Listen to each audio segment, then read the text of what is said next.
Hi friends, ಎಲ್ರಿಗೂ ನಮಸ್ಕಾರ. ಎಲ್ಲರಿಗೂ ಅರಸಿ ಮನೆ ಯೂಟ್ಯೂಬ್ ಚಾನಲ್ಗೆ ಸ್ವಾಗತ. ಎಲ್ಲರೂ ಹೇಗಿದ್ದೀರಾ? ಎಲ್ಲರೂ ಚೆನ್ನಾಗಿದ್ದೀರಾ ಅಂತ ಭಾವಿಸ್ತಾ ಇವತ್ತಿನ ವಿಡಿಯೋನ ಸ್ಟಾರ್ಟ್ ಮಾಡ್ತಾ ಇದ್ದೀನಿ. ಇವತ್ತು ರಾಘು ಅವರ 4ನೇ ಚಿಕ್ಕಪ್ಪಂದು ಮಗಳದು ಗೃಹಪ್ರವೇಶ ಇದೆ. ಹಾಗಾಗಿ ಹೋಗೋಣ ಅಂತೇಳಿ ರೆಡಿ ಆಗ್ತಾ ಇದ್ದೀನಿ. ಶ್ರಾವಣಿನೇನು ಕರ್ಕೊಂಡು ಹೋಗ್ತಾ ಇಲ್ಲ, ನಾನು ರಾಘು ಇಬ್ಬರೇ ಅಷ್ಟೇ. ಇಲ್ಲಿಂದ 1 ಅವರ್ ಜರ್ನಿ ಅಷ್ಟೇ. ಹಾಗಾಗಿ ಸ್ವಲ್ಪ ಲೇಟಾಗಿ ಹೋಗೋಣ ಅಂತೇಳಿ ಇಲ್ಲಿಂದ ಒಂದು 11 ಗಂಟೆಗೆ ಹೊರಟ್ವಿ. ನಂದು ಮೇಕಪ್ ಅಂತ ಏನೂ ಮಾಡೋದಿಲ್ಲ. ಸ್ನಾನ ಮಾಡಿದ ತಕ್ಷಣ ಒಂದು ಮುಖಕ್ಕೆ ನಾನು ಕ್ರೀಮ್ನ ಹಾಕ್ಕೊತೀನಿ. ಎಲ್ಲಾದರೂ ಹೋಗಬೇಕು ಅಂದರೆ, ಮನೆ ಹತ್ರ ಇದ್ದರೆ ಯಾವುದನ್ನೂ ಹಾಕ್ಕೊಳ್ಳೋದಿಲ್ಲ. ಎಲ್ಲಾದರೂ ಹೋಗಬೇಕು ಅಂದರೆ ಒಂದು ಕೋಲ್ಡ್ ಕ್ರೀಮ್ನ ಹಾಕ್ಕೊತೀನಿ. ಅದೆಲ್ಲ ಆದಮೇಲೆ ನೀಟಾಗಿ ಅದಕ್ಕೊಂದು ಪಾನ್ಸ್ ಪೌಡ್ರು ಅಥವಾ ಲ್ಯಾಕ್ಮಿ ಫೌಂಡೇಶನ್ ಪೌಡ್ರು ಯಾವುದಾದ್ರೂ ಒಂದು ಹಾಕ್ಕೊತೀನಿ ಅಷ್ಟೇ. ಇವಾಗ ಫೌಂಡೇಶನ್ ಪೌಡ್ರು ಖಾಲಿಯಾಗಿತ್ತು ಅಂತೇಳಿ ಒಂದು ಲ್ಯಾಕ್ಮಿ ಪೌಡರ್ನ ಹಾಕ್ಕೊಂಡು ಹಾಗೆ ಒಂದು ಸ್ವಲ್ಪ ಲಿಪ್ಸ್ಟಿಕ್ನ ಹಾಕ್ಕೊತೀನಿ. ನನಗೆ ಲಿಪ್ಸ್ಟಿಕ್ ಹಾಕಿದ್ಮೇಲೆ ಒಂದು ಟಿಶ್ಯೂನಲ್ಲಿ ನೀಟಾಗಿ ಪ್ರೆಸ್ ಮಾಡ್ಕೊತೀನಿ. ಅದು ಜಾಸ್ತಿ ಎಕ್ಸಸ್ ಏನಿರುತ್ತೆ ಅದೆಲ್ಲ ಬರುತ್ತೆ. ತುಂಬ ಓವರಾಗ ನನಗೆ ಲಿಪ್ಸ್ಟಿಕ್ ಏನು ಹಾಕೋದಿಲ್ಲ. ಡಾರ್ಕಾಗಿ ಸಿಂಪಲಾಗಿ ರೆಡಿಯಾಗಿ ಇವಾಗ ಹೊರಡ್ತಾ ಇದ್ದೀವಿ. ಇದು ಬಂದು ನಮ್ಮೂರ ಹತ್ರನೇ, ಅಂದರೆ ಕೇರ್ಪೇಟೆ ಇದೆಯಲ್ಲ, ಅಲ್ಲಿಂದ ಚಿನ್ಕುರುಳಿ ಅಂತ ಒಂದು ಊರಿದೆ, ಅಲ್ಲಿ ಗೃಹಪ್ರವೇಶ ಇರೋದು. ಹಾಗಾಗಿ ಹೊರಟಿದ್ದೀವಿ. ನಾನು ಈ ರೋಡಲ್ಲಿ ಸುಮ್ಮನೆ ಒಂದು ರೀಲ್ಸ್ ಮಾಡಿ ಅಪ್ಲೋಡ್ ಮಾಡಿದೆ. ಇದೇ ಒಂದು ಟ್ಯಾಂಕರ್ ಹೋಗ್ತಾ ಇತ್ತು, ಹಾಗಾಗಿ ಬೆಳಗಿನ ಜಾವ ಹೋಗ್ತಾ ಇತ್ತು ಅಂತೇಳಿ ಒಂದು ರೀಲ್ಸ್ ಅಪ್ಲೋಡ್ ಮಾಡೋಣ ಅಂತೇಳಿ ಇನ್ಸ್ಟಾಗ್ರಾಮಲ್ಲಿ ಒಂದು ಅಪ್ಲೋಡ್ ಮಾಡಿದೆ. ಅದು ಸುಮಾರು 5 ಲಕ್ಷ ವ್ಯೂಸ್ ಕಂಡಿದೆ. ಅಂದರೆ ನನಗೇನೋ ಒಂಥರ ಖುಷಿ. ನನಗೆ ಎಡಿಟಿಂಗ್ ಬರಲ್ಲ, ಏನು ಬರಲ್ಲ. ಏನೋ ಒಂದು ಸಣ್ಣದಾಗಿ ಮಾಡಾಕ್ದಾಗ ಒಂದು 5 ಲಕ್ಷ ವ್ಯೂಸ್ ಹೋಗಿದೆ ಅಂತಂದರೆ ತುಂಬಾ ಖುಷಿ ಆಗ್ತಾಯಿತ್ತು. ಅದಕ್ಕೆ ಹೇಳೋಣ, ಅಲ್ಲೂ ಕೂಡ ಫಾಲೋ ಮಾಡಿ ಅಂತ ಹೇಳ್ತಾ ಇದ್ದೀನಿ.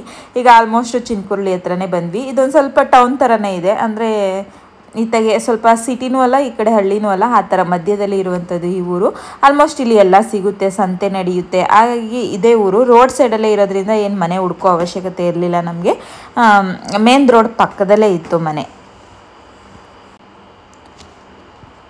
ಇದೇ ರೋಡಲ್ಲಿ ನಾವು ಊರಿಗೆ ಹೋಗೋದು ಯಾವಾಗ್ಲೂ. ಅಂದರೆ ರಾಘುವರ್ ಊರಿಗೆ ಹೋಗಬೇಕು ಅಂದರೆ ಇದೇ ರೋಡು, ಮೇನ್ ರೋಡೇ ಇದು. ಮೈಸೂರು ಟು ಚನ್ನರಾಯಪಟ್ಟಣ, ಹಾಸನ ಈ ಕಡೆ ಹೋಗೋರಿಗೆ ಇದೇ ಹೈವೇ ಆಗಿರುವಂಥದ್ದು ರೋಡು. ಈ ಹೈವೇ ಪಕ್ಕದಲ್ಲೇ ಇರುವಂಥದ್ದು ಅವ್ರ ಮನೆ. ಆಲ್ರೆಡಿ ಎಲ್ಲ ಬಂದಿದ್ದಾರೆ. ನಾವೇ ಸ್ವಲ್ಪ ಲೇಟ್ ಆಯಿತು, ರಾಘುಗೆ ಸ್ವಲ್ಪ ಕೆಲಸ ಇತ್ತು ಅಂತೇಳಿ ಸ್ವಲ್ಪ ಲೇಟಾಗೆ ಹೊರಟ್ವಿ. ಇದು ಇವ್ರದ್ದು ಗದ್ದೆ ಅಥವಾ ಹೊಲ, ಅಂದರೆ ನೀರು ಬರುವಂಥ ಜಾಗನ ಗದ್ದೆ ಅಂತ ಹೇಳ್ತಾರೆ. ಈ ಕಡೆ ಇದು ಬರೀ ಮಳೆಯಲ್ಲಿ ನೆನೆಯುವಂಥದ್ದನ್ನ ಹೊಲ ಅಂತ ಹೇಳ್ತೀವಿ ನಾವು. ಈ ಕಡೆ ಏನು ಹೇಳ್ತಾರೋ ಗೊತ್ತಿಲ್ಲ. ಹಾಗಾಗಿ ಈ ಕಡೆ ಹೊರಟಿದ್ದೀವಿ. ನಾವು ಹೋಗೋಷ್ಟರಲ್ಲಿ ಆಲ್ಮೋಸ್ಟ್ ಪೂಜೆ ಸ್ವಲ್ಪ ಇತ್ತು ಅಷ್ಟೇ. ಅಲ್ಲಿಗೆ ಹೋದ್ಮೇಲೆ ಗೊತ್ತಾಯಿತು ನಾವು ಒಳಗಡೆಗೆ ಹೋಗಂಗಿಲ್ಲ, ನಮ್ಮ ಅಣ್ಣ ತಮ್ಮದಿರಲ್ಲಿ ಯಾರೋ ಒಬ್ಬರು ತೀರೋಗ್ಬಿಟ್ಟಿದ್ದಾರೆ ಅಂತೇಳಿ. ಆಲ್ಮೋಸ್ಟು ಅತ್ತೆ ಮಾವ ಆಗಿರ್ಬೋದು, ಅಜ್ಜಿ ಮತ್ತು ಇವ್ರ ಮಗಳು ರಾಘು ಅವರ ಚಿಕ್ಕಮ್ಮ, ಇವರು ಆಂಟಿ, ಇವರು ಎಲ್ಲರೂ ಮನೆ ಒಳಗಡೆ ಹೋಗಿರಲಿಲ್ಲ. ಹಾಗಾಗಿ ನಾವು ಕೂಡ ಒಳಗಡೆ ಹೋಗಲಿಲ್ಲ, ಹೊರಗಡೆನೇ ಕೂತಿದ್ವಿ. ಹಾಗೆ ನಮ್ಮ ರಿಲೇಟಿವ್ಸ್ ಒಂದು ಹುಡುಗನ ಕೈಯಲ್ಲಿ ನಾನು ಕೊಟ್ಟು ವಿಡಿಯೋನ ಮಾಡಿಸಿ, ಆ ವಿಡಿಯೋದಲ್ಲೇ ನಾನು ನೋಡಿದ್ದು. ಯಾವಾಗಾದರೂ ಊರಿಗೆ ಹೋಗ್ಬೇಕಾದ್ರೆ ನೋಡೋಣ ಅಂತೇಳಿ ಅಂದ್ಕೊಳ್ತಾ ಇದ್ದೀನಿ. ಇವಾಗ ನೋಡಿ, ಒಂದು ಚಿಕ್ಕದಾಗಿ ಹೋಮ್ ಟೂರ್ನ ತೋರಿಸ್ತೀನಿ. ನಾವು ಹೋಗೋಷ್ಟರಲ್ಲಿ ಪೂಜೆ ಮುಗ್ದು ಎದ್ದಿದ್ರು ಮೇಲ್ಗಡೆ. ಸತ್ಯನಾರಾಯಣ ಸ್ವಾಮಿ ಪೂಜೆನೂ ಕೂಡ ಮಾಡಿಸಿದ್ರು. ಮನೆ ಮಾತ್ರ ತುಂಬ ಚೆನ್ನಾಗಿದೆ. ನಾನು ನಿಮ್ಮ ಥರನೇ ವಿಡಿಯೋದಲ್ಲಿ ನೋಡಿರೋದಷ್ಟೇ, ರಿಯಲಾಗಿ ನೋಡಲಿಲ್ಲ. ಅಲಂಕಾರನೂ ಅಷ್ಟೇ ತುಂಬ ಚೆನ್ನಾಗಿ ಮಾಡಿದರು, ದೇವರ ಅಲಂಕಾರನೂ ಕೂಡ. ಇದು ಹಾಲು, ಡಬಲ್ ಬೆಡ್ರೂಮ್ ಮನೆ ಇದು. ಹಾಗೆ ಮೇಲ್ಗಡೆನೂ ಒಂದು ರೂಮ್ ಕೂಡ ಕಟ್ಟಿಸ್ಕೊಂಡಿದ್ದಾರೆ. ಈ ಎಂಟ್ರೆನ್ಸಲ್ಲೇ ಒಂದು ರೂಮ್ ಕೂಡ ಸಿಗುತ್ತೆ. ಆಮೇಲೆ ದೇವ್ರ ಮನೆ, ಆ ಕಡೆ ರೂಮ್ನ ಆಮೇಲೆ ವಿಡಿಯೋ ಮಾಡಿದ್ದಾನೆ, ನಾನು ನೆಕ್ಸ್ಟ್ ತೋರಿಸ್ತೀನಿ. ಇದು ಅಡುಗೆ ಮನೆ. ನನಗೆ ಅಡುಗೆ ಮನೆ ಅಂತೂ ತುಂಬಾ ಇಷ್ಟ ಆಯಿತು. ತುಂಬ ದೊಡ್ಡದಾಗೆ ಮತ್ತು ಸ್ಪೇಷಿಯಸ್ಸಾಗೂ ಕೂಡ ಇದೆ. ಚೆನ್ನಾಗಿದೆ ಅಡುಗೆ ಮನೆ. ಕಲರ್ ಆಗಿರ್ಬೋದು, ಎಲ್ಲ ವಾರ್ಡ್ರೋಬ್ ಎಲ್ಲ ಫುಲ್ಲು ಫಿನಿಶಿಂಗ್ ಮಾಡಿಸಿದ್ದಾರೆ. ಇದು ಒಂದು ಅಟ್ಯಾಚ್ ಬಾತ್ರೂಮು. ಹಾಗೆ ಡ್ರೆಸ್ಸಿಂಗ್ ಟೇಬಲ್ ಆಗಿರ್ಬೋದು, ಮಂಚನೂ ಕೂಡ ಫಿಕ್ಸೆಡು ಅಲ್ಲೇ ರೆಡಿ ಮಾಡಿಸ್ಬಿಟ್ಟಿದ್ದಾರೆ. ಮತ್ತು ಮೇಲ್ಗಡೆ ಎಲ್ಲ ವುಡ್ ವರ್ಕ್ ಆಗಿರ್ಬೋದು, ಎಲ್ಲ ಫುಲ್ಲು ಫಿನಿಶ್ ಆಗಿರುವಂತಹ ಮನೆ ಇದು. ವಾರ್ಡ್ರೋಬ್ಸು ಎಲ್ಲ ಕೂಡ ರೆಡಿಯಾಗಿದೆ. ಇದು ಒಂದು ರೂಮು. ಇನ್ನೊಂದು ನೆಕ್ಸ್ಟ್ ರೂಮ್ ಆ ಕಡೆ ಇದೆ, ನಾನು ಆ ಕಡೆ ತೋರಿಸ್ತೀನಿ. ನೋಡಿ, ಅವರು ರಾಘು ಅವರ ದೊಡ್ಡಪ್ಪನ ಮಗಳು, ಅವನ ಮಗ ವಿಡಿಯೋ ಮಾಡಿಕೊಟ್ಟಿದ್ದು. ಥ್ಯಾಂಕ್ಸ್ ಅವನಿಗೂ ಕೂಡ.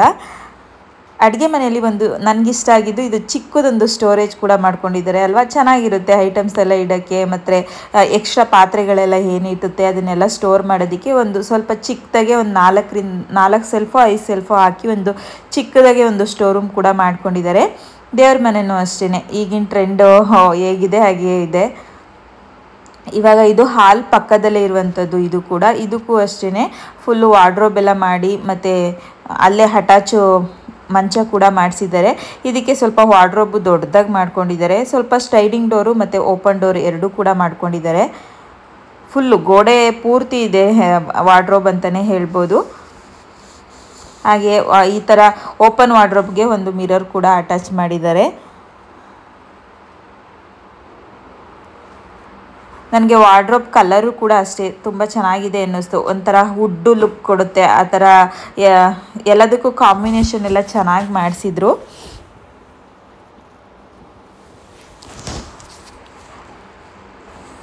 ಹಾಗೆಯೇ ಇದ್ರ ಹಿಂದೆಗಡೆನೂ ಕೂಡ ಒಂದು ಸ್ವಲ್ಪ ಸೀಟ್ ಮಾಡಿಸಿ ಅಲ್ಲೂ ಕೂಡ ಬಚ್ಚಲು ಮನೆ ಆ ಥರದ್ದೆಲ್ಲ ಮಾಡಿಸಿದ್ದಾರೆ. ಇದು ಒಂದು ರೂಮ್ಗೆ ಅಟ್ಯಾಚ್ ಬಾತ್ರೂಮ್ ಇದೆ, ಒಂದು ರೂಮ್ಗೆ ಇಲ್ಲ. ಹಾಗಾಗಿ ಇಲ್ಲೊಂದು ಮಾಮೂಲಿ ಬಾತ್ರೂಮ್ ಥರ ಮಾಡಿದ್ದಾರೆ. ಹಾಗೆ ಹೊರಗಡೆನೂ ಅಷ್ಟೇ ಸೀಟ್ ಹಾಕಿ ಅಲ್ಲಿ ಅಂಡೆ ಒಲೆ, ಈಗೆಲ್ಲ ಮರ್ತೇ ಬಿಡ್ತಿದ್ದಾರೆ ಅಂಡೆ ಒಲೆನೂ ಕೂಡ ಹಾಕಿಸ್ಕೊಂಡಿದ್ದಾರೆ.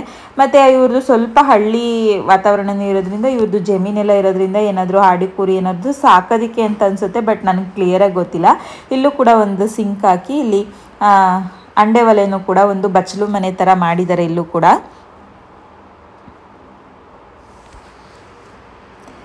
ಇದು ಫುಲ್ಲು ಹಿಂದೆಗಡೆಗಾದಂಗೆ ಬರುತ್ತೆ. ಈ ಮನೆಗೆ ಆಲ್ಮೋಸ್ಟ್ ಕಾಂಪೌಂಡ್ಗೆ 3 ಡೋರ್ ಇದೆ.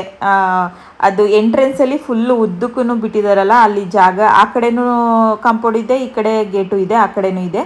ಮತ್ತು ಬ್ಯಾಕ್ ಸೈಡಿಂದನೂ ಇದೆ ಗೇಟು. ಇಲ್ಲಿಂದ ಫುಲ್ಲು ಮುಂದೆಗಡೆಗೆ ಎಂಟ್ರೆನ್ಸ್ಗೆ ಹೋಗ್ಬೋದು ನೋಡಿ. ಇಲ್ಲಿ ಒಂದು ಮತ್ತು ಇಂಡಿಯನ್ ಟಾಯ್ಲೆಟು ಕೂಡ ಒಂದು ಮಾಡಿಸ್ಕೊಂಡಿದ್ದಾರೆ.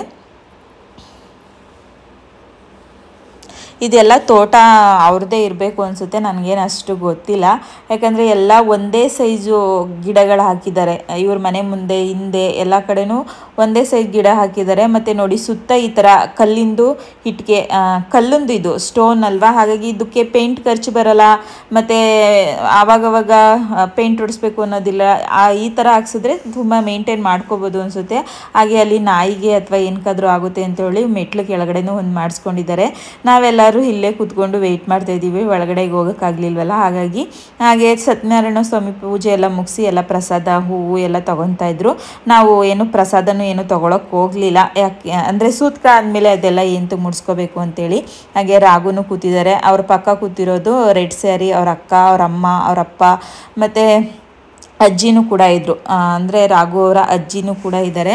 ಅಜ್ಜಿಗೆ ಒಟ್ಟು 9 ಜನ ಮಕ್ಕಳು, ಅಂದರೆ 12 ಜನ ಮಕ್ಕಳಂತೆ. ಅದರಲ್ಲಿ ಇಬ್ಬರು, ಒಂದು ಹೆಣ್ಣು ಒಂದು ಗಂಡು ಚಿಕ್ಕ ವಯಸ್ಸಲ್ಲೇ ಮಿಸ್ಸಿಂಗ್ ಅಂತೆ ಅಂತ ನನಗೆ ಒಂದ್ಸಲ ಹೇಳಿದ್ದು ಜ್ಞಾಪನ ಇದೆ. ಹಾಗಾಗಿ ನಿಮಗೂ ಕೂಡ ಹೇಳ್ತಾ ಇದ್ದೀನಿ.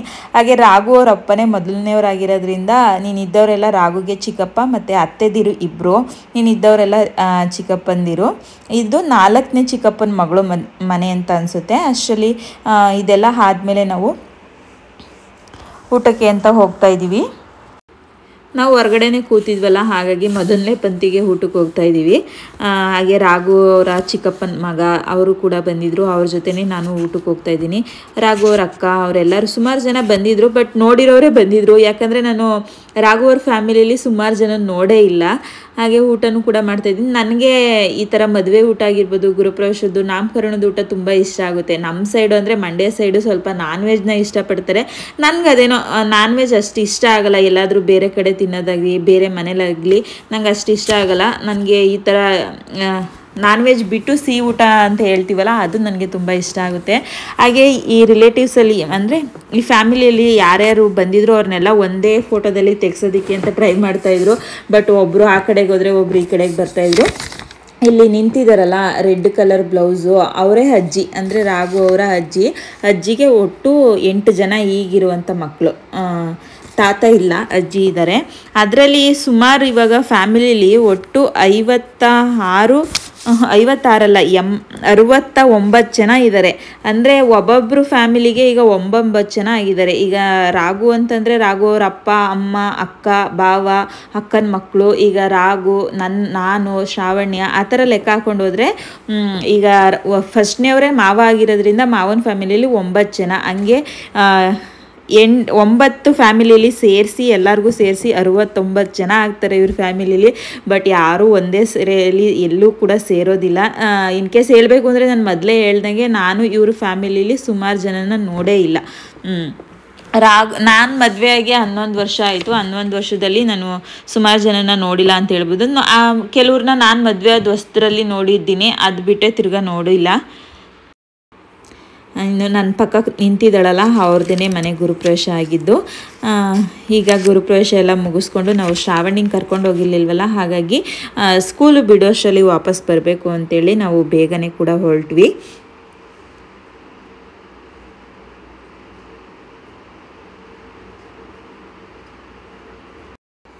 ಹಾಗೆ ನಮ್ಮ ಫ್ಯಾಮಿಲಿಯವರು ಯಾರೆಲ್ಲ ನೋಡ್ತಿದ್ದೀರಾ ಪ್ಲೀಸ್ ಕಮೆಂಟ್ ಬಾಕ್ಸಲ್ಲಿ ಕಮೆಂಟ್ ಮಾಡಿ. ಹಾಗೆ ಯಾರೆಲ್ಲ ಈ ವಿಡಿಯೋಸ್ನ ನೋಡ್ತಿದ್ದೀರಾ ಪ್ಲೀಸ್ ಸಬ್ಸ್ಕ್ರೈಬ್ ಮಾಡಿಕೊಂಡು ವೀಡಿಯೋಸ್ನ ನೋಡಿ ಹಾಗೆ ಸಪೋರ್ಟ್ ಮಾಡಿ ಅಂತ ಹೇಳ್ತಾ, ಇವಾಗ ರಾತ್ರಿ ಅಡುಗೆ ಮಾಡಬೇಕಿತ್ತು. ಬೆಳಗ್ಗೆ ನಾನು ಸ್ವಲ್ಪನೇ ನಾಷ್ಟ ಅಷ್ಟೇ ಮಾಡಿದ್ದು, ಬೇರೆ ಏನು ಸಾಂಬಾರೆಲ್ಲ ಮಾಡಿರಲಿಲ್ಲ. ಹಾಗಾಗಿ ಸ್ವಲ್ಪ ತರಕಾರಿ ಎಲ್ಲ ತರಿಸ್ಕೊಂಡಿದ್ದೆ RMCಯಿಂದನೇ. ಎಲ್ಲ ತರಕಾರಿನೆಲ್ಲ ಡಿವೈಡ್ ಮಾಡಿ ಇಟ್ಬಿಟ್ಟು ಈ ಥರ ಎಲ್ಲ ತರಕಾರಿ ಒಟ್ಟಿಗೆ ತಂದಾಗ ನಾನು ಆಲ್ಮೋಸ್ಟ್ ತರಕಾರಿ ಸಾಂಬಾರೇ ಮಾಡ್ತೀನಿ. ಎಲ್ಲದನ್ನು ಎಷ್ಟು ತರಕಾರಿ ಇರುತ್ತೋ ಅಷ್ಟು ತರಕಾರಿ ಎಲ್ಲ ಸ್ವಲ್ಪ ಹಾಕ್ಬಿಟ್ಟು ಒಂದು ಸ್ವಲ್ಪ ತರಕಾರಿ ಸಾಂಬಾರನ್ನ ಮಾಡ್ತೀವಿ. ನಾವೆಲ್ಲ ಮೊದಲು ನಾವು ಚಿಕ್ಕವರಿದ್ದಾಗ ಇದು ತರಕಾರಿ ಸಾಂಬಾರಿಗೆ ಬೀಟ್ರೋಟ್ನ ಹಾಕಿ ಮಾಡ್ತಿದ್ವಿ. ಆವಾಗ ಏನೋ ಒಂಥರ ಕಲ್ಲರ್ ಚೆನ್ನಾಗಿರ್ತಿತ್ತು. ನಾನು ಇವಾಗೇನು ಹಾಕೋದಿಲ್ಲ, ಮೊದಲು ಹಾಕ್ತಿದ್ವಿ ಅಂತಲೇ ಹೇಳ್ತಾ ಇದ್ದೀನಿ. ಈಗ ನೋಡಿ ಕ್ಯಾರೆಟು ನಮ್ಮ ಅಂಗಡಿಯಲ್ಲಿ ಮೇನ್ ಬರೋದೇ ಕ್ಯಾರೆಟ್ನೇ ತಂದಿಲ್ಲ, ನೀನು ಇದ್ದಿದ್ದೆಲ್ಲ ಕೊಟ್ಟು ಕಳಿಸಿದ್ದಾರೆ. ಇನ್ನು ಹಸಿರು ಮೆಣಸಿನ್ಕಾಯಿ ಆಗಿರ್ಬೋದು, ಇದು ಸಾಂಬಾರು ಸೌತೆಕಾಯಿ, ನನ್ನ ಮಗಳು ಹೇಳ್ತಾಳೆ ಇದು ಚಿಕ್ಕ ಸೌತೆಕಾಯಿ ಅಮ್ಮ ಅಂತ ತೊಂಡೆಕಾಯಿನ ಹಾಗೆ ಬೀನ್ಸು ಎಲ್ಲ ಡಿವೈಡ್ ಮಾಡಿ ನೋಡೋಣ. ನಾಳೆ ಬೆಳಗ್ಗೆ ಬದನೆಕಾಯಿ ಮತ್ತು ಹಾಗಲಕಾಯಿ ಪಲ್ಯ ಮಾಡೋಣ ಅಂತ ಅನ್ಕೊತಾ ಇದ್ದೀನಿ. ಹಾಗಲಕಾಯಿ 3 ಇದೆ. ಹಾಗಲಕಾಯಿ ಯಾರೂ ತಿನ್ನೋಲ್ಲ, ನಾನು ಒಬ್ಬಳೇ ತಿನ್ನಬೇಕು. ಹಾಗಾಗಿ ಅವರಿಗೆ ಬದನೆಕಾಯಿ ಪಲ್ಯ ಮಾಡಿಕೊಟ್ಬಿಡೋಣ ಅಂತ ಹೇಳ್ಬಿಟ್ಟು ಡಿವೈಡ್ ಮಾಡಿ ಈಗ ತರಕಾರಿ ಸಾಂಬಾರು ಕೂಡ ರೆಡಿ ಆಯಿತು. ಇದಕ್ಕೆ ಒಗ್ಗರಣೆ ಹಾಕ್ಬಿಟ್ಟು ಊಟ ಕೂಡ ಮಾಡ್ಕೊತೀವಿ. ನಾನು ಪ್ರತಿ ವಿಡಿಯೋದಲ್ಲಿ ಹೇಳ್ತಾ ಇರ್ತೀನಿ, ನೈಟ್ ಹೊತ್ತು ನಾನು ಶ್ರಾವಣಿ ಇಬ್ಬರೇ ಕೂತ್ಕೊಂಡು ಊಟ ಮಾಡುವಂಥದ್ದು. ರಾಗು ಬರೋದು ಲೇಟ್ ಆಗುತ್ತಲ್ಲ, ಹಾಗಾಗಿ ನಾನು ಮಿನಿಮಮ್ ಒಂದು 10:30 ಆದರೆ ಮಾತ್ರ ವೆಯ್ಟ್ ಮಾಡ್ತೀನಿ. ಅದಕ್ಕೂ ಮೇಲೆ ಆದರೆ ನಾನು ಮಲ್ಕೊಬಿಡ್ತೀನಿ. ಯಾಕಂದರೆ ನಾನು ಬೆಳಗ್ಗೆ ಬೇಗ ಇದ್ದು ತಿಂಡಿಗೆಲ್ಲ ಪ್ರಿಪೇರ್ ಮಾಡೋದು ಅದೆಲ್ಲ ಕೆಲಸ ಇರುತ್ತಲ್ವ, ಹಾಗಾಗಿ ನಾನು ಕೂಡ 10:30 ತನಕ ವೆಯ್ಟ್ ಮಾಡಿ ಆಮೇಲೆ ಮಲ್ಕೊಬಿಡ್ತೀನಿ. ಇವಾಗ ನಾನು ಶ್ರಾವಣಿ ಇಬ್ಬರು ಕೂಡ ಊಟ ಮಾಡಿಕೊಂಡು ನೆಕ್ಸ್ಟ್ ಡೇಗೆ ನಾನು ಈ ವಿಡಿಯೋನ ಕಂಟಿನ್ಯೂ ಮಾಡ್ತಾ ಇದ್ದೀನಿ. ಇವಾಗ ಇದು ನೆಕ್ಸ್ಟ್ ಡೇ ವಿಡಿಯೋ. ಹಾಗೆ ದೋಸೆಗೂ ಕೂಡ ನೆನೆಸಿಟ್ಟು ರುಬ್ಬಿ ಇಟ್ಕೊಂಡಿದ್ದೆ ನಾನು.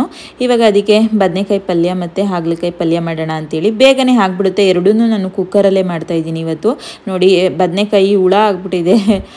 ತುಂಬ್ಗಾಯಿ ಮಾಡೋಣ ಅಂತ ಅಂದ್ಕೊತೀನಿ, ಬಟ್ ಈ ಥರ ಹುಳ ಆದಾಗ ಸ್ವಲ್ಪ ಕಡಿಮೆ ಆಗಿಬಿಡುತ್ತೆ. ಒಂದು 4-5 ಆದರೂ ಇದ್ದರೆ ಮಾಡ್ಕೋಬೋದು ಆ ಥರದ್ದು. ಇಲ್ಲಿ 3 ಇತ್ತು, ಹಾಗಾಗಿ ಒಂದು ಹುಳ ಆಗಿತ್ತು, ಹಾಗೆ 2 ಉಳ್ಕೊತಲ್ಲ ಅಂತೇಳಿ ನಾನು ಇಲ್ಲಿ ಕಟ್ ಮಾಡಿ ದಪ್ಪಕ್ಕೆ ಕುಕ್ಕರಲ್ಲೇ ಮಾಡ್ಕೊಳ್ಳೋಣ, ಬೇಗ ಆಗುತ್ತೆ ಅಂತೇಳಿ ಎರಡನ್ನೂ ನಾನು ಕುಕ್ಕರಲ್ಲೇ ಮಾಡ್ತಾಯಿದ್ದೀನಿ ಇವತ್ತು. ತುಂಬ ಚೆನ್ನಾಗಿರುತ್ತೆ. ಅದೇ ಈರುಳ್ಳಿ ಟೊಮೊಟೊ ಒಟ್ಟಿಗೆ ಹಚ್ಕೊಳ್ಬೋದಲ್ಲ, ಬೇಗನೆ ಆಗುತ್ತೆ ಅಂತೇಳಿ ನಾನಿಲ್ಲಿ ಇವತ್ತು ವಿಡಿಯೋನ ಮಾಡಿ ತೋರಿಸ್ತಾ ಇದ್ದೀನಿ. ಹಾಗಲಕಾಯಿ ಅಷ್ಟೇ ಸುಮಾರು ಜನ ಉಪ್ಪು ಅರಿಶಿನ ಹಾಕಿ ನೆನೆ ಹಾಕ್ಬಿಟ್ಟು ಆಮೇಲೆ ಮಾಡ್ತಾರಂತೆ. ನಾನೇನು ಆ ಥರ ಏನು ಮಾಡಲ್ಲ, ಈ ಥರ ಕಟ್ ಮಾಡ್ಕೊತೀನಿ ಫಸ್ಟೇ ಒಂದ್ಸಲ ವಾಶ್ ಮಾಡಿಬಿಟ್ಟು, ಆಮೇಲೆ ಸ್ವಲ್ಪ ನೀರಲ್ಲಿ ಡಿಪ್ ಮಾಡಿ ಇಡ್ತೀನಿ ಅಷ್ಟೇ. ಇಲ್ಲ ಹಿಂದಿನ ದಿನ ಕಟ್ ಮಾಡಿದ್ರೆ ಅದನ್ನ ನೀಟಾಗಿ ತೊಳೆದ್ಬಿಟ್ಟು ಹಾರಾಕ್ಬಿಟ್ಟು ಅದ್ರ ಮೇಲೆ ಒಂದು ಬಟ್ಟೆ ಮುಚ್ಚಿಟ್ರೆ ಅಷ್ಟು ಕಹಿ ಬರೋದಿಲ್ಲ, ಚೆನ್ನಾಗಿರುತ್ತೆ. ಆಗಿನ ಕಾಲದಷ್ಟು ಕಹಿ ಬರೋದಿಲ್ಲ ಇವಾಗ ನಾನು ಬದನೆಕಾಯಿ ಪಲ್ಯ ಮಾಡೋದಕ್ಕೆ ಸ್ವಲ್ಪ ಎಣ್ಣೆ, ಸಾಸಿವೆ, ಕರಿಬೇವಿನ ಸೊಪ್ಪು, ಹಸಿರು ಮೆಣಸಿನ್ಕಾಯಿನ ಹಾಕ್ಕೊಂಡು ಫ್ರೈ ಮಾಡ್ಕೊತಾ ಇದ್ದೀನಿ. ಇದಕ್ಕೆ ಈರುಳ್ಳಿನೂ ಕೂಡ ಹಾಕಿ ನಾನು ಫ್ರೈ ಮಾಡ್ಕೊತಾ ಇದ್ದೀನಿ. ಅಂದರೆ ಕುಕ್ಕರಲ್ಲಿ ಮಾಡೋದ್ರಿಂದ ಕುಕ್ಕರ್ ಕೂಗಿ ವೆಯ್ಟ್ ಇಳಿಯೋ ತನಕ ಸ್ವಲ್ಪ ನಾವು ಬೇರೆ ಏನಾದರೂ ಕೆಲಸ ಮಾಡ್ಕೋಬೋದು ಅಂತ. ಇವಾಗ ನಾನು ಎಣ್ಣೆಗೆ ಅಚ್ಕಾರದ ಪುಡಿ ಹಾಕ್ತಾಯಿದ್ದೀನಿ. ಈ ಥರ ಎಣ್ಣೆಗೆ ಅಚ್ಕಾರದ ಪುಡಿ ಹಾಕಿ ಫ್ರೈ ಮಾಡೋದ್ರಿಂದ ಸ್ವಲ್ಪ ಪಲ್ಯಗಳದ್ದು ಕಲರ್ ಚೆನ್ನಾಗಿ ಬರುತ್ತೆ. ಎಲ್ಲ ಹಾಕಿ ಆದಮೇಲೆ ಅಚ್ಕಾರದ ಪುಡಿ ಹಾಕಿದ್ರೆ ಅಷ್ಟು ಕಲರ್ ಬರಲ್ಲ, ಎಣ್ಣೆಲಿ ಸ್ವಲ್ಪ ಫ್ರೈ ಮಾಡಿದ್ರೆ ಕಲರ್ ಚೆನ್ನಾಗಿ ಬರುತ್ತೆ. ಈಗ ನಾನು ಕಟ್ ಮಾಡ್ಕೊಂಡು ಇಟ್ಕೊಂಡಿರುವಂತಹ ಬದನೆಕಾಯಿನ ಹಾಕ್ಕೊತಾ ಇದ್ದೀನಿ. ಸ್ವಲ್ಪ ನಾನು ದಪ್ಪಗೆ ಕಟ್ ಮಾಡ್ಕೊಂಡಿದ್ದೀನಿ, ಯಾಕೆ ಕುಕ್ಕರಲ್ಲಿ ಬೇಗ ಬೆಂದೋಗ್ಬಿಡುತ್ತೆ. ಚೆನ್ನಾಗಿರುತ್ತೆ, ಚಪಾತಿಗೂ ದೋಸೆ ಪೂರಿಗೆಲ್ಲ ಚೆನ್ನಾಗಿರುತ್ತೆ. ರಾಗು ಕೂಡ ಚೆನ್ನಾಗಿದೆ ಅಂತಲೇ ಹೇಳಿದ್ರು ಇವತ್ತು. ಅದ್ರ ಜೊತೆಗೆ ಸ್ವಲ್ಪ ಟೊಮೊಟೊನು ಕೂಡ ಹಾಕ್ಕೊಂಡು ನಾನು ಫ್ರೈ ಮಾಡಿ ಇಲ್ಲಿ ಉಪ್ಪು ಕೂಡ ಹಾಕ್ಕೊತಾ ಇದ್ದೀನಿ. ಇದನ್ನು ಸ್ವಲ್ಪ ಫ್ರೈ ಮಾಡ್ಕೊತೀನಿ. ಇವಾಗ ಇದಕ್ಕೆ ಲಾಸ್ಟಿಗೆ ಗರಂ ಮಸಾಲ ಕೂಡ ಆ್ಯಡ್ ಮಾಡ್ಕೊತಾ ಇದ್ದೀನಿ. ಹಾಗೆ ಸ್ವಲ್ಪ ಕೊತ್ತಂಬರಿ ಸೊಪ್ಪು, ಸ್ವಲ್ಪ ಕಾಯಿ ತುರಿನೂ ಕೂಡ ಹಾಕ್ಕೊತಾ ಇದ್ದೀನಿ. ಇಲ್ಲಿ ನಿಮಗೆ ನೀರು ಬೇಕು ಅಂದರೆ ಸ್ವಲ್ಪ ನೀರನ್ನ ಹಾಕ್ಕೊಳ್ಳಿ, ಜಾಸ್ತಿ ಹಾಕ್ಕೊಂಡ್ರೆ ಅದು ಸಾಂಬಾರು ಥರ ಆಗಿಬಿಡುತ್ತೆ. ಸ್ವಲ್ಪ ನೀರು ಹಾಕ್ಕೊಂಡು ಇವಾಗ ಇದನ್ನ ಒಂದು ವಿಸಲ್ ಕೂಗಿಸ್ಕೊತೀನಿ. ಅಷ್ಟರಲ್ಲಿ ಅದು ಕೂಗುವಷ್ಟರಲ್ಲಿ ನಾನಿಲ್ಲಿ ಇನ್ನೊಂದು ಪಲ್ಯಕ್ಕೆ ಕೂಡ ರೆಡಿ ಮಾಡ್ಕೊತಾ ಇದ್ದೀನಿ. ಅದಕ್ಕೂ ಕೂಡ ಸ್ವಲ್ಪ ಎಣ್ಣೆ ಹಾಕ್ಕೊಂಡು ಅದಕ್ಕೆ ಸಾಸಿವೆ, ಕರಿಬೇವಿನ ಸೊಪ್ಪು, ಹಸಿರು ಮೆಣಸಿನ್ಕಾಯಿನ ಕೂಡ ಹಾಕ್ಕೊಂಡು ಫ್ರೈ ಮಾಡ್ಕೊತಾ ಇದ್ದೀನಿ. ಇದು ಫ್ರೈ ಆಗುವಷ್ಟರಲ್ಲಿ ನಾನು ಆಲ್ರೆಡಿ ಎಲ್ಲ ಹಚ್ಚಿಟ್ಕೊಂಡಿದ್ನಲ್ಲ, ಹಾಗಾಗಿ ಸ್ವಲ್ಪ ಬೇಗನೆ ಮಾಡ್ಕೋಬೋದು. ಇಲ್ಲಿ ಈರುಳ್ಳಿನೂ ಹಾಕಿ ಫ್ರೈ ಮಾಡ್ಕೊತಾ ಇದ್ದೀನಿ. ಇವಾಗ ನಾನು ನೀರಲ್ಲಿ ಡಿಪ್ ಮಾಡಿ ಇಟ್ಕೊಂಡಿದ್ನಲ್ಲ, ಅದು ಕಟ್ ಮಾಡಿ ಸಣ್ಣಗೆ ಕಟ್ ಮಾಡ್ಕೊಂಡಿದ್ದೀನಿ ನಾನು, ಅದನ್ನು ಹಾಕ್ಕೊತಾ ಇದ್ದೀನಿ ಇಲ್ಲಿ. ಹಾಗಲಕಾಯಿ ನನ್ನೊಬ್ಳಿಗೆ ಅಷ್ಟೇ ಇಷ್ಟ ಆಗೋದು, ನಮ್ಮ ಮನೇಲಿ ಯಾರು ಬೇರೆಯವ್ರು ತಿನ್ನಲ್ಲ. ನನಗೊಂಥರ ಚೆನ್ನಾಗಿರುತ್ತೆ, ನಾನು ತಿಂತೀನಿ. ಇವಾಗ ಅದಕ್ಕೆ ಅರಿಶಿನ ಹಾಕಿ ಚೆನ್ನಾಗಿ ಫ್ರೈ ಮಾಡ್ಕೊಬೇಕು ಇದನ್ನ ಎಣ್ಣೆಲಿ. ಇದು ಚೆನ್ನಾಗಿ ಫ್ರೈ ಆದಮೇಲೆ ಇದಕ್ಕೂ ಕೂಡ ನಾನು ನಾನು 4 ಟೊಮೊಟೊನ ಕಟ್ ಮಾಡ್ಕೊಂಡಿದ್ದೆ, ಅದಕ್ಕೆರಡು ಇದಕ್ಕೆರಡು ಅನ್ನೋ ಥರ ಅಳತೆಯಲ್ಲಿ ಕಟ್ ಮಾಡ್ಕೊಂಡಿದ್ದು. ಇವಾಗ ಟೊಮೊಟೊ ಹಾಕಿ ಚೆನ್ನಾಗಿ ಫ್ರೈ ಆದಮೇಲೆ ಇದಕ್ಕೂ ಕೂಡ ಅಚ್ಕಾರದ ಪುಡಿ ಹಾಕ್ತಾಯಿದ್ದೀನಿ. ಅಚ್ಕಾರದ ಪುಡಿ, ಸ್ವಲ್ಪ ಧನಿಯಾ ಪೌಡರ್ನು ಕೂಡ ಹಾಕ್ಕೊಂಡು ಇದಕ್ಕೆ ಸ್ವಲ್ಪ ಹುಣಸೆ ಹುಳಿನ ಹಾಕ್ಕೊಬೇಕು ನಾವು. ಉಪ್ಪು, ಖಾರ, ಹುಳಿ ಮತ್ತು ಸ್ವೀಟು 3 ಬ್ಯಾಲೆನ್ಸ್ ಇದ್ದರೆ ತುಂಬ ಚೆನ್ನಾಗಿರುತ್ತೆ. ಇವಾಗ ಸ್ವಲ್ಪ ಹುಣಸೆ ಹುಳಿನೂ ಕೂಡ ಹಾಕ್ಕೊತಾ ಇದ್ದೀನಿ. ಅದ್ರ ಜೊತೆಗೆ ಸ್ವಲ್ಪ ಬೆಲ್ಲ ನಿಮಗೆ ಸ್ವಲ್ಪ ಕಹಿ ಕಡಿಮೆ ಬೇಕು ಅಂದರೆ ಒಂದು ಸ್ವಲ್ಪ ಹೆಚ್ಚಾಗಿ ಹಾಕ್ಕೊಂಡ್ರೂ ನಡೆಯುತ್ತೆ. ಇವಾಗ ಲಾಸ್ಟಿಗೆ ಕೊತ್ತಂಬರಿ ಸೊಪ್ಪು, ಸ್ವಲ್ಪ ಕಾಯಿ ತುರಿ ಹಾಕ್ಬಿಟ್ಟು ಮಿಕ್ಸ್ ಮಾಡ್ಕೊತಾ ಇದ್ದೀನಿ. ಸ್ವಲ್ಪ ನೀರು ಕೂಡ ಆ್ಯಡ್ ಮಾಡಿಕೊಂಡು ಒಂದು 2 ವಿಸಲ್ನ ಕೂಗಿಸ್ಕೊಳ್ಳಿ. ನೀವು ಬದನೆಕಾಯಿ 1 ವಿಸಲ್ನ ಕೂಗಿಸ್ಕೊಂಡ್ರೂ ನಡೆಯುತ್ತೆ. ಈಗ ನಾನು ರುಚಿಗೆ ತಕ್ಕಷ್ಟು ಉಪ್ಪು ಹಾಕ್ಬಿಟ್ಟು 2 ವಿಸಲ್ನ ಕೂಗಿಸ್ಕೊತೀನಿ. ಅಷ್ಟರಲ್ಲಿ ಇವೆರಡು ತಣ್ಣಗಾಗೋಷ್ಟರಲ್ಲಿ ಶ್ರಾವಣಿಗೆ ತಲೆ ಬಾಚೋದು ಅಥವಾ ಬೇರೆ ಏನೋ ಕೆಲಸ ಇದ್ದರೆ ಅದನ್ನು ಮುಗಿಸ್ಕೊತೀನಿ ನಾನು. ಇವಾಗ ನೋಡಿ, ಅದು ಕೂಗುವಷ್ಟರಲ್ಲಿ ಇದು ವೆಯ್ಟ್ ಇಳಿದಿದೆ. ಇವಾಗ ಸ್ವಲ್ಪ ನೀರು ಜಾಸ್ತಿ ಆದಾಗ ಈ ಥರ, ಅಂದರೆ ಕುಕ್ಕರಲ್ಲಿ ಮಾಡಿದಾಗ ನೀರು ನಾವು ಎಷ್ಟು ಹಾಕಿರ್ತೀವೋ ಅಷ್ಟೇ ಇರುತ್ತೆ, ಸ್ವಲ್ಪ ತೆಳ್ಳೆ ಥರ. ಹಿಂಗೊಂದು 2 ನಿಮಿಷ ಕುಕ್ಕರಲ್ಲಿ ನಾವು ಓಪನ್ ಮಾಡಿದಾಗ ಬೇಯಿಸ್ಕೊಂಡ್ರೆ ಅದು ಆಲ್ಮೋಸ್ಟ್ ಗೊಜ್ಜು ಕನ್ಸಿಸ್ಟೆನ್ಸಿಗೆ ಬರುತ್ತೆ. ಹಾಗಾಗಿ ಈಗ ಶ್ರಾವಣಿನೂ ಕೂಡ ಕಳಿಸ್ದೆ, ಸ್ವಲ್ಪ ಟೈಮೇ ಆಯಿತು 2 ಪಲ್ಯ ಮಾಡೋದ್ರಿಂದ. ಹಾಗಾಗಿ ಅವಳು ಹೋಗ್ಬೇಕಾದ್ರೆ ನಾನು ಯಾವುದೂ ವೀಡಿಯೋ ಮಾಡ್ಕೊಳಕ್ಕಾಗಲಿಲ್ಲ. ಈಗ ನನಗೂ ಕೂಡ ಟೈಮ್ ಆಗಿತ್ತು ಅಂತೇಳಿ ನಾನು ಕೂಡ ತಿಂಡಿ ಎಲ್ಲ ತಿನ್ಕೊತಾ ಇದ್ದೀನಿ.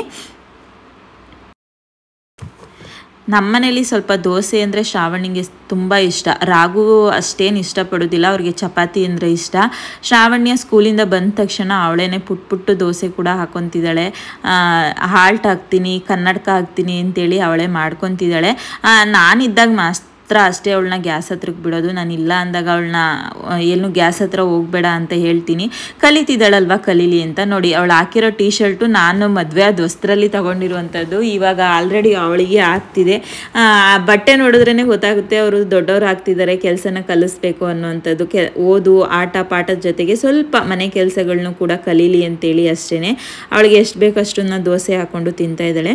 ಯಾರಿಗೆಲ್ಲ ಈ ವಿಡಿಯೋ ಇಷ್ಟ ಆಯಿತು ಎಲ್ಲರೂ ಪ್ಲೀಸ್ ಸಬ್ಸ್ಕ್ರೈಬ್ ಮಾಡಿಕೊಂಡು ವೀಡಿಯೋಸ್ನ ನೋಡಿ. ಹಾಗೆ ನಮ್ಮ ಫ್ಯಾಮಿಲಿ ಬಗ್ಗೆ ನಿಮಗೆ ಏನು ಅನ್ನಿಸ್ತು ಕೂಡ ಅನ್ನೋಂಥದ್ದು ಕಮೆಂಟ್ ಮಾಡಿ ಹೇಳಿ. ಹಾಗೆ ಎಲ್ಲರಿಗೂ ಧನ್ಯವಾದಗಳು. Thank you.